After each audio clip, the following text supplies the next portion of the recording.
എല്ലാവർക്കും നമസ്കാരം. പുതിയൊരു വീഡിയോയിലേക്ക് സ്വാഗതം. നിങ്ങളിപ്പോൾ കാണുന്നതാണ് റിവർ എയർവെൽ. ഇത് സ്ഥിതി ചെയ്യുന്നത് ഇംഗ്ലണ്ടിലെ ഗ്രേറ്റർ മാഞ്ചസ്റ്ററിലെ ബറി എന്ന പട്ടണത്തിലെ ബറീസ് കൺട്രി പാർക്ക്. അതിൽ നമ്മൾ കയറി ചെല്ലുമ്പോൾ തന്നെ കാണുന്ന ഒരു നല്ലൊരു സ്പോട്ടാണ് ഈ റിവർ എയർവെൽ എന്ന് പറയുന്നത്. ഇത് ഏകദേശം ഒരു 36 ഹെക്ടറിലായിട്ടാണ് ഈ ഒരു പാർക്ക് സ്ഥിതി ചെയ്യുന്നത്. ആദ്യം തന്നെ അവിടെ കണ്ട ഒരു ഉരുണ്ട സംഭവം കറക്കാമെന്ന് വെച്ച് എൻ്റെ ഉള്ളിലെ ബാഹുബലി പുറത്തു വന്ന്, പക്ഷെ എന്തായാലും അത് നമ്മളെ കൊണ്ട് നടക്കുന്ന പരിപാടിയല്ലെന്ന് മനസ്സിലാക്കി നമ്മളതിൽ നിന്ന് ഒഴിഞ്ഞുപോയി. എന്തായാലും ബറീസ് കൺട്രി പാർക്കിനെ പറ്റി പറയാം. ഇത് ബേഴ്സ് കൺട്രി പാർക്ക് എന്നും അറിയപ്പെടും, ബറീസ് കൺട്രി പാർക്ക് എന്നും അറിയപ്പെടും. ഇത് ആക്ച്വലി ഒരു വ്യാവസായിക ഏരിയ ആയിരുന്നു. ഇവിടെ എന്ന് പറഞ്ഞാൽ 2 മെയിൻ ആയിട്ടുള്ള കോട്ടൺ മിൽസ് ആയിരുന്നു മുമ്പ് ഉണ്ടായിരുന്നത്, ബറസ് മില്ലും ഹയർ വുഡ് മിൽ ഹില്ലും. അതെന്തായാലും ഇപ്പം രണ്ടും അവിടെ തന്നെ ഇല്ല. പിന്നെ നമ്മൾ ഈ കയറി പോകുന്ന ഒരു ലൊക്കേഷൻ എന്ന് പറഞ്ഞാൽ ട്രക്കിങ്ങിന് പറ്റിയ ഒരു ലൊക്കേഷനാണ്. ഇവിടുന്ന് ഉൾഗാർഡിലോട്ട് കയറി പോകാൻ പറ്റും. ഈ ഒരു ഇതിൻ്റെയൊക്കെ സബ്സിഡിയറി ആയിട്ടുള്ള കുറേ വാട്ടർ കനാൽസ് നമുക്ക് കാണാൻ പറ്റും.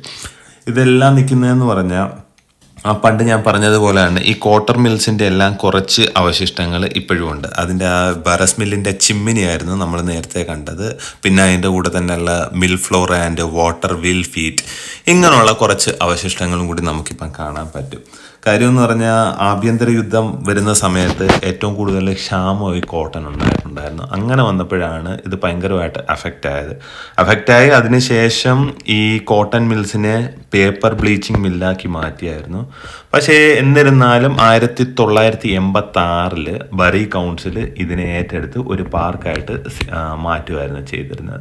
നമുക്ക് പല ഏരിയയിലായിട്ടുള്ള ഈ വെള്ളം തന്നെ നമുക്ക് പല ഏരിയയിലൂടെ ഇങ്ങനെ കറങ്ങി പോകുന്നതാണ്. പിന്നെ ഇത് നല്ല രീതിയിൽ ഇവർ മെയിൻറ്റെയിൻ ചെയ്തിട്ടുണ്ട്. കാര്യം നമുക്ക് പാർക്കിൽ വരുമ്പോൾ തന്നെ നമുക്ക് ഏകദേശം 4 ലൊക്കേഷനിലായിട്ട് വണ്ടി പാർക്ക് ചെയ്യാൻ പറ്റും. ഇനീഷ്യൽ എൻട്രൻസ് കഴിഞ്ഞ് ഒരു മിഡ് സെക്ഷൻ, പിന്നീട് ഈ വാട്ടറിൻ്റെ ആ ഒരു ബാരിയർ കഴിഞ്ഞുള്ള ഒരു ഏരിയ, ഇങ്ങനെ പല ഏരിയയിലായിട്ടും ഉണ്ട്. ഇത് കൂടാതെ തന്നെ ഇതിൽ പല തരത്തിലുള്ള ആക്ടിവിറ്റീസും ഇവർ സെറ്റ് ചെയ്ത് വെച്ചിട്ടുണ്ടായിരുന്നു. അപ്പോൾ ഞാൻ നേരത്തെ പറഞ്ഞ പോകുള്ള ബാറസ് മില്ലിൻ്റെ ചിമ്മിനിയാണ് നമ്മുടെ ഈ ബിഹൈൻഡ് ഇപ്പം കാണുന്നത്. ഇതൊക്കെ ഇപ്പോൾ അവരൊരു സ്മാരകം പോലെ യൂസ് ചെയ്യുകയാണ് ചെയ്യുന്നത്. പിന്നെ അവിടെ തന്നെ ആക്ടിവിറ്റീസിന് വേണ്ടി കുറച്ച് സാധനങ്ങൾ അവർ വെച്ചിട്ടുണ്ട്. പിന്നെ ഇതിൻ്റെ എല്ലാ ഹിസ്റ്ററി അവിടെയുള്ള ഓരോ ഇതിനകത്തും മെൻഷൻ ചെയ്തിട്ടുണ്ട് എന്താണ് സംഭവം എന്നുള്ളത്. പിന്നെ അതേപോലെ തന്നെ ഒരു സ്റ്റോണിൽ തയ്യാർ ചെയ്തേക്കുന്ന ടേബിൾ ടെന്നീസ് കളിക്കുന്ന ഒരു കോർട്ടാണ് അവിടെ വെച്ചേക്കുന്നത്. പിന്നെ ഇതിൻ്റെ എല്ലാ ഹിസ്റ്ററിയെ പറ്റിയുള്ള ഒരു ബ്രീഫ് അവിടെ എല്ലാം കൊടുത്തിട്ടുണ്ടായിരുന്നു.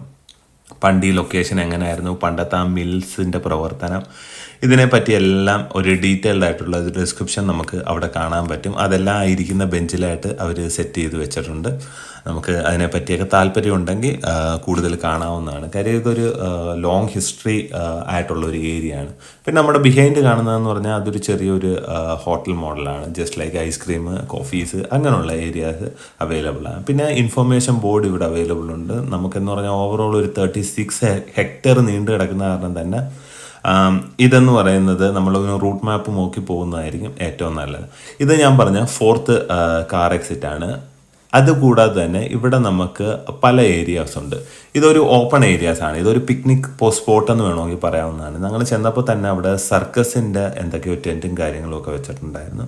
അതിന് തൊട്ട് ഓപ്പോസിറ്റായിട്ട് തന്നെ നമുക്ക് ക്യാരവാൻ പാർക്കിംഗ് കാണാൻ പറ്റുന്നതായിരിക്കും. ക്യാരവാൻ പാർക്ക് നമുക്ക് അഡ്വാൻസ് ബുക്ക് ചെയ്ത് കഴിഞ്ഞാൽ അവിടെ നമുക്ക് സെറ്റ് ചെയ്യാൻ പറ്റും. പിന്നെ സർക്കസിൻ്റെ ഇത് വെച്ച് നോക്കി സ്പാനിഷ് സർക്കസ് ടീമായിരുന്നു അത് റൺ ചെയ്യിപ്പിക്കുന്നത്. എന്തായാലും അന്ന് ചെന്ന ദിവസം പ്രോഗ്രാം ഒന്നും തന്നെ നടക്കുന്നില്ലായിരുന്നു. പിന്നീട് ഇത് ഞാൻ പറഞ്ഞ പോലെ 36 ഹെക്ടർ എന്ന് പറയുമ്പോൾ തന്നെ നല്ല ദൂരമുണ്ട്. ഇപ്പം നമ്മുടെ ബിഹൈൻഡ് കാണുന്നതാണ് ഞാൻ നേരത്തെ പറഞ്ഞ പോലെ ക്യാരവാൻ പാർക്കിങ്. നമുക്ക് അവിടെ ക്യാരവാൻ കൊണ്ടിട്ടിട്ട് സെറ്റിൽ ചെയ്യാനുള്ള എല്ലാ സൗകര്യങ്ങളും ബറീസ് കൺട്രി പാർക്കിൽ നമുക്ക് ചെയ്തു തരുന്നുണ്ട്. പക്ഷെ അതിന് പ്രീ ബുക്കിംഗ് അവൈലബിൾ ആണ്. ആ പ്രീ ബുക്കിംഗ് ചെയ്തതിന് ശേഷം സ്പോട്ട് നമുക്ക് ബുക്ക് ചെയ്തെടുക്കാവുന്നതാണ്. പിന്നെ അതേപോലെ നേരത്തെ പറഞ്ഞതുപോലെ ഇത് 1986 ആയപ്പോൾ ബറി മെട്രോ കൗൺസിൽ ഈ സ്ഥലം ഏറ്റെടുത്ത് ഒരു പാർക്കായിട്ട് വികസിപ്പിച്ചെടുത്തു. പിന്നെ 2005 മുതൽ ഇതിന് ഒരു ഗ്രീൻ ഫ്ലാഗ് അവാർഡ് കിട്ടിയിട്ടുണ്ടായിരുന്നു. സോ ഇതിൻ്റെ ഓൾറെഡി ക്ലീനിങ്, മെയിൻ്റനൻസ്, ഇതെല്ലാം കൂടി എന്ന് പറഞ്ഞാൽ ആ ബറീസ് കൺട്രി പാർക്കിലുള്ള ഒരു ടീംസാണ് നിർവഹിക്കുന്നത്. പിന്നെ കൂടുതൽ ആളുകൾ ഈ ഡോഗ്സുമായിട്ട് വാക്കിങ്ങിന് വരുന്നുണ്ടായിരുന്നു. ആ സമയത്താണ് ഈ 5-6 പേര് കയറി വന്നത്. ഇപ്പം പുള്ളിയോട് ഞാൻ ചോദിച്ചപ്പോൾ പുള്ളി പറഞ്ഞതെന്ന് പറഞ്ഞാൽ അതിൽ ആ മുമ്പിൽ നിൽക്കുന്ന 2 പേരും അപ്പനും അമ്മയും, ബാക്കി 4 പേരും പിള്ളേരുമാണ്. അപ്പം 6 പേരുമായിട്ടാണ് പുള്ളി നടക്കുന്നത്. നല്ല ക്യൂട്ടായിട്ടുണ്ടായിരുന്നു കാണാനായിട്ട്. ഞാൻ അതിൻ്റെ ഒരു ബ്രീഡിൻ്റെ പേര് പറഞ്ഞായിരുന്നു, എനിക്കത് ഓർത്തെടുക്കാൻ പറ്റുന്നില്ല. പിന്നെ അതുമായിട്ട് പുള്ളി അതിനെപ്പറ്റി കുറച്ച് കഥകളൊക്കെ പറഞ്ഞ് അങ്ങനെ ടോണിക്കുട്ട അതിനെ ചാടിക്കയറി ഒന്ന് പിടിക്കാൻ നോക്കിയായിരുന്നു. എന്തായാലും അത് നടന്നില്ല, അത് എസ്കേപ്പായി പോയിട്ടുണ്ടായിരുന്നു. പിന്നീട് ഞാൻ പറഞ്ഞ പോലെ തന്നെ ഇത് നടക്കാൻ ഒത്തിരി ഉണ്ട്. സോ എല്ലാം കൂടി എക്സ്പ്ലോർ ചെയ്ത് വരിക എന്ന് പറഞ്ഞാൽ നല്ലൊരു ടാസ്ക്കാണ്. എങ്കിലും നമ്മൾ മാക്സിമം കവർ ചെയ്യാവുന്ന ഏരിയാസ് മൊത്തം കവർ ചെയ്തായിരുന്നു. ഇന്നെന്താ പറ്റിയെന്ന് അറിയില്ല, എനിക്കെല്ലാം വെയിറ്റ് പൊക്കുന്നതിനോടായിരുന്നു താല്പര്യം. പിന്നെ ആ ചട്ടി പൊക്കാൻ നോക്കി, എന്തായാലും അതിലും ഞാൻ കൂടുതൽ നിന്നില്ല. നമ്മൾ നേരത്തെ കണ്ട ബ്രിഡ്ജ് കൂടാതെ തന്നെ ഇവിടെ വാക്കിങ്ങിനായിട്ട് സെപ്പറേറ്റ് കുറേ ബ്രിഡ്ജസ് കൂടെ അവർ തയ്യാർ ചെയ്ത് വെച്ചിട്ടുണ്ട്. ജസ്റ്റ് ലൈക്ക് ഒരു തൂക്കുപാലം സെറ്റപ്പ് അങ്ങനത്തെയൊക്കെ കാണാൻ പറ്റുന്നതായിരിക്കും. ഈ രണ്ട് ഏരിയാസിലും എന്ന് പറഞ്ഞാൽ ഈ വാട്ടർ പലയിടത്തായിട്ട് ഫ്ലോ ചെയ്യുന്നത് കൊണ്ട് ഇത് തന്നെ കനാൽസ് പലത് രീതിയിൽ എന്ന് വെച്ചാൽ എസ്പെഷ്യലി കോട്ടൻ്റെ പരിപാലനം എല്ലാം നടത്തിക്കൊണ്ട് പോയപ്പോൾ ഒത്തിരി കനാൽസ് ഇവരിവിടെ ക്രിയേറ്റ് ചെയ്ത് വെച്ചിട്ടുണ്ടായിരുന്നു. അങ്ങനെ നമുക്ക് പല രീതിയിലുള്ള സംഭവങ്ങൾ കാണാൻ പറ്റും. ഇതേപോലെ തന്നെ ഇവിടെ ഒരു ബ്രൗൺ കൗ പബ്ലിക് ഹൗസ് ഉണ്ട്. അതെന്ന് പറഞ്ഞാൽ ഒരു ഫാമായിട്ടായിരുന്നു ഇത് മുമ്പ് പ്രവർത്തിച്ചുകൊണ്ടിരുന്നത്. ഇപ്പോൾ അതിനെ ടേൺ ചെയ്തിട്ട് ഒരു പബ്ബായിട്ട് മാറ്റിയിട്ടുണ്ട്. ഇതിനെല്ലാം ഒരു പർട്ടിക്കുലർ റണ്ണിങ് ടൈമുണ്ട്. മോസ്റ്റ് പ്രോബ്ലി 9 to 5 ആണ് കൂടുതലും റണ്ണിങ് ചെയ്യുന്നത്. ചില സമയങ്ങളിൽ മാത്രം ആ ടൈമിങ്ങിന് കുറച്ച് വേരിയേഷൻസ് വരുന്നതായിരിക്കും. അപ്പോൾ ഇതേപോലെ നമുക്ക് ഓരോ ഊടുവഴിയിലൂടെ പോയാൽ കഴിഞ്ഞാൽ പുതിയതായിട്ടുള്ള അനുഭവങ്ങളാണ് ഈ ബറീസ് കൺട്രി പാർക്ക് തരുന്നത്. ഞാൻ പറഞ്ഞു, കാറിൽ കൂടി വന്നു, ഒരു സെക്ഷനിൽ കൂടി പോയി, പിന്നെ ഒരു സെക്ഷനിൽ കൂടി നടന്നു നമുക്ക് ഫ്രണ്ട് സൈഡിൽ എത്തിച്ചേരാൻ പറ്റുന്നതായിരിക്കും. പിന്നീട് കുറേ ഏരിയാസ് എന്ന് പറഞ്ഞാൽ നമുക്ക് വിസിറ്റേഴ്സിന് അലോ ചെയ്യാതെ വെച്ചേക്കുന്നതാണ്. എന്ന് വെച്ചാൽ ആ ഏരിയയൊക്കെ ഒന്ന് കാട് കയറി പിടിച്ച് കിടക്കുന്നതാണ്. എന്നിരുന്നാലും ഇവർ ബാരിക്കേഡ് ചെയ്ത് ഇതിനെ കൺവേർട്ട് ചെയ്ത് നല്ലൊരു പാർക്കാക്കി മാറ്റിയിട്ടുണ്ട്. പിന്നെ അതേപോലെ തന്നെയാണ് അതിൻ്റെ ഒരു വ്യാവസായിക നഗരത്തിൻ്റെ ഭാഗമായിട്ട് കാണിക്കാനായിട്ട് അവരിവിടെ കുറേ അവരുടെ പുരാതന അവശിഷ്ടങ്ങളും വെച്ചിട്ടുണ്ടായിരുന്നു. പിന്നീട് ഞാൻ പറഞ്ഞ പോലെ നമ്മൾ മൂന്നാമത്തെ പാർക്കിങ്ങിൽ ഇട്ടതിന് ശേഷം നേരെ ഇപ്പം വന്നേക്കുന്നതെന്ന് പറഞ്ഞാൽ എൻട്രൻസ് ആണ്. ഈ എൻട്രൻസിൻ്റെ തൊട്ടടുത്തായിട്ടാണ് ഒരു ചിൽഡ്രൻസ് പ്ലേ ഏരിയയും കൂടി ഉള്ളത്.